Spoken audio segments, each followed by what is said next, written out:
దంతేవాడ బీజాపూర్ సరిహద్దులో మార్చి 31న జరిగిన ఎన్కౌంటర్ అబద్ధం.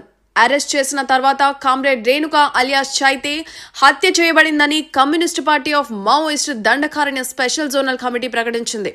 కార్పొరేట్ దోపిడీని సులభతరం చేయడానికి ఈ మారణకాండలు హత్యలు జరుగుతున్నాయని లేఖలో పేర్కొన్నారు.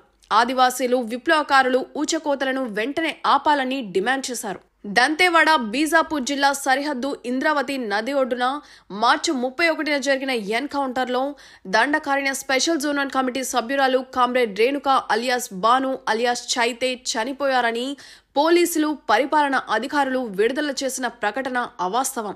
వాస్తవానికి కామ్రేడ్ చైతే అనారోగ్యం కారణంగా బీజాపూర్ జిల్లా బైరాంగర్ బ్లాక్ లోని బెల్నార్ గ్రామంలో ఓ ఇంట్లో ఒంటరిగా ఉన్నారు. ధృవీకరించబడిన వార్తలు అందుకున్న తర్వాత పోలీసులు మార్చి 31న తెల్లవారుజామున 4 గంటలకు పేర్కొన్న ఇంటికి చుట్టుముట్టారు మరియు కామ్రేడ్ చైతేను అరెస్ట్ చేశారు. అరెస్ట్ జరిగిన ప్రదేశంలోనే ఛత్తీస్గఢ్, తెలంగాణ ఇంటెలిజెన్స్ విభాగం అధికారులు 2-3 గంటల పాటు వారిని నిరంతరం విచారించారు. ఉదయం 9 నుంచి 10 గంటల మధ్య ఇంద్రావతి నడి ఒడ్డుకు తీసుకెళ్లి దారుణంగా హత్య చేశారు. అక్కడ సాయుధ మావోయిస్టులతో జరిగిన ఎన్కౌంటర్లో కామ్రేడ్ చైతే వీరమరణం పొందడం మరియు అక్కడ ఒక INSCS రైఫిల్ దొరికినట్లు అన్ని అబద్ధాలు. కామ్రేడ్ రేణుక తప్పుడు ఎన్కౌంటర్లో చనిపోయింది. ఇది నిజం. గన్ను దొరకలేదు, కేవలం పెన్నులు మాత్రమే దొరికాయన్నారు.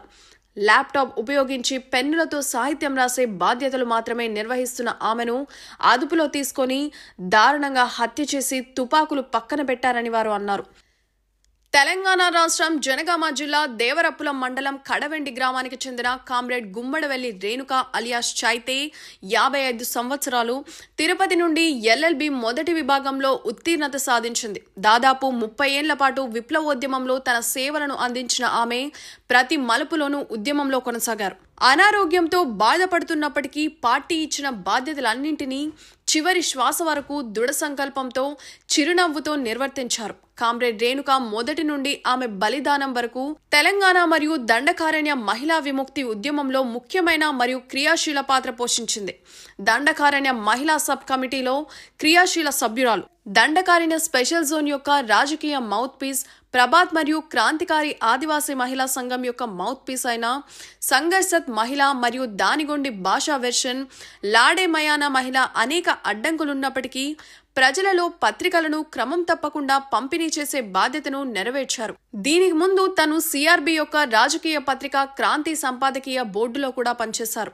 దండకారణ్య జోన్ ఉద్యమానికి అవసరమైన ప్రచార సామాగ్రిని సిద్ధం చేయడంలో కూడా సహకరించారు. పీడిత ప్రజల సమస్యలపై అనేక కథనాలు రాసి దండకారణ్య విప్లవోద్యమంలో క్రియాశీల పాత్ర పోషించిన తను విప్లవ రచయిత, విప్లవ మేధావిని కోల్పోవడం మన ఉద్యమానికి తీరని లోటు. మా SJD తల వంచుకొని కామ్రేడ్ చైతేకి వినయపూర్వమైన నివాళులర్పిస్తుందని వారి కుటుంబ సభ్యులకు, స్నేహితులకు ప్రగాఢ సంతాపాన్ని తెలియజేశారు. తాను కలలుగన్న సమాజ స్థాపనకు కట్టుబడి ఉంటానని ప్రమాణం చేశారు.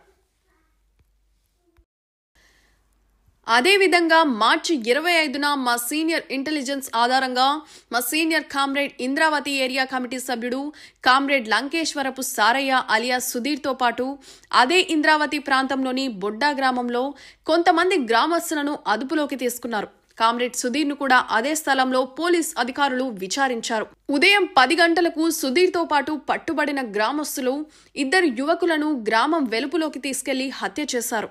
ఆ సమయంలో కూడా సాయుధ మావోయిస్టులతో ఎన్కౌంటర్ మరియు ఆ ఎన్కౌంటర్లో 25 లక్షల రివార్డ్తో ఉన్న SJC సభ్యుడిని హతమార్చడం అనే తప్పుడు కథనాన్ని పోలీస్ అధికారులు వివరించారు. నిజానికి కామ్రేడ్ సుధీర్ ఇంద్రావతి ప్రాంతానికి చెందిన జనతన సర్కార్ గురూజీగా తన బాధ్యతలను నిర్వహిస్తున్నాడు.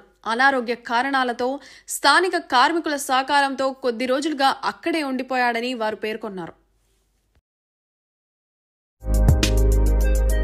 వీడియో చివరి వరకు చూసినందుకు ధన్యవాదాలు. ఇలాంటి మరెన్నో రాజకీయ వార్తల కోసం మన ఛానల్ సబ్స్క్రైబ్ చేయండి.